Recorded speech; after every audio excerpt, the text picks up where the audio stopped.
remember many years ago, freshman at Murray State, sitting in humanities class. And my professor did a little exercise with the whole class, and he says, we're going to see who the best teacher to follow is. And he put two examples. We have Machiavelli, and we have Jesus. And he gave us these scenarios. And Machiavelli, he's a guy that would basically say, hey, always put yourself first. No matter if you're ethical or not, just always root for yourself. Always do what you should do. Always put yourself first. It's the Machiavellian way. And just be ruthless and always do what's in your self-interest. And then you have Jesus, who's like the very opposite of that. And he give us all these examples of exercise of things. Hey, you get punched in the face. What should you do?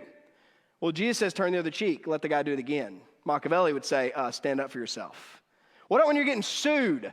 Machiavelli would say, get a good lawyer and fight tooth and nail. Jesus would say, give them a tunic. Give them something else that they didn't even ask for. And so all these different scenarios that the professor led us through, every time you pick Jesus, the outcome was loser. Every time you pick Machiavelli, the outcome was winner. You always won with Machiavelli, you always lost with Jesus. So at the end of the exercise, he says, okay, who wants to bank your life on Machiavellian principles? Who wants to bank your life on Jesus? Almost the whole class raised their hand for Machiavelli because it was obvious they wanted to win and get ahead, and that seemed like always the best thing to do. And there were three of us that raised our hand for Jesus. I just became a believer, so I knew I should raise my hand, though it didn't seem like the smart thing to do. Two other girls raised their hand. Luckily, the professor called on one of the girls. And he looked at her just dumbfounded and said, why would you pick Jesus? And I'm thinking like, I'm so glad he picked her because I have no idea. And this girl, almost like with a little tear in her eye, she says, because I love him. That was her answer. I mean, I know it doesn't make sense. I know that in every one of these I'm going to lose rather than win, but I love him. That's why I'm following Jesus. Now I want you to know that was a really good answer. Why do you follow Jesus? Because I love him. But the longer I've thought about that, it wasn't the only answer, and it certainly wasn't the full answer. And so if I could kind of go back and put myself in that class, and if I could speak up on her behalf, I would say I would follow Jesus too. And the professor said, well, why would you do that? It seems pretty dumb. I would say, well, it's pretty easy.